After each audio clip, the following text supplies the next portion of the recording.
এবং যারা হাফেজ আছেন এই মাদ্রাসা আরো আমি কবি মাদ্রাসা পরিদর্শন করেছি। এইসব মাদ্রাসা মনোহরদীতে জামিয়া মাহমুদিয়া উম্মুল কুরা মহিলা মাদ্রাসায় মেধাবী ছাত্রীদের সংবর্ধনা। মোহাম্মদ মুহাইমিনুল ইসলাম শুভর রিপোর্টে বিস্তারিত।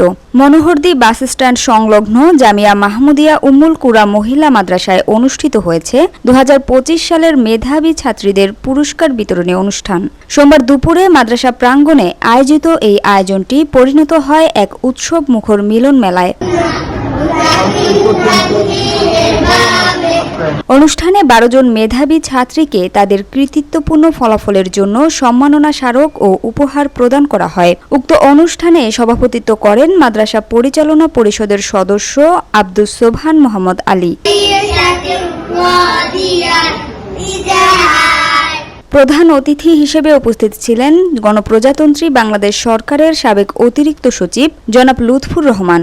বিশেষ অতিথি হিসেবে আরও উপস্থিত ছিলেন মনোহরদী থানার officer in charge Abdul Jabbar, Monohardi press ক্লাবের সভাপতি মোহাম্মদ আসাদুজ্জামান নূর, সাংবাদিক ফোরামের সভাপতি হারুনুর রশিদ এবং বাজার ব্যবসায়ী সমিতির সভাপতি কামরুজ্জামান বকুল।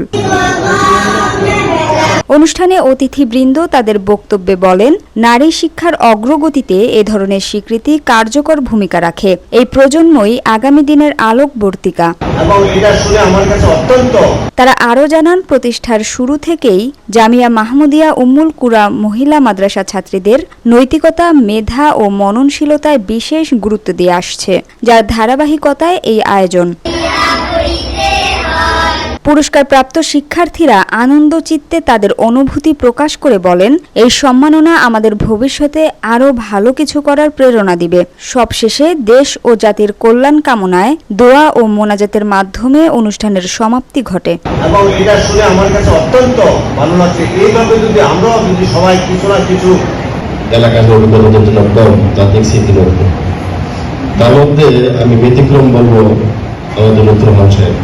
আল্লাহ তাআলা বলছেন যে কোরআনের হেফাজত আল্লাহ নিজেই করবে।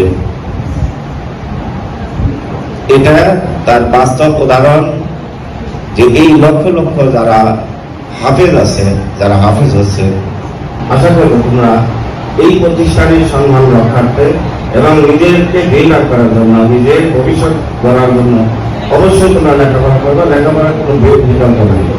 হাই স্কুলে যাওয়ার জন্য, হাই স্কুলে ভর্তি হওয়ার জন্য এইসব করবে। সেটা কিন্তু বিশেষ করে এই মাদ্রাসা আরো আমি কবি মাদ্রাসা পরিদর্শন করেছি। এইসব মাদ্রাসায় কিন্তু এইসব ফাঁকি ঝুঁকি নাই এবং তিনি দিন রাত 24 ঘন্টা এখানে কাজ করে যাচ্ছেন। এবং এই মাদ্রাসাটা রেজাল্ট ওই নরসিংদী জেলার মধ্যে অনেক ভালো রেজাল্ট করে, এটা আমি শুনেছি। যেটুকুই হয় খাঁটি হয়, কোনো ভেজাল থাকে না।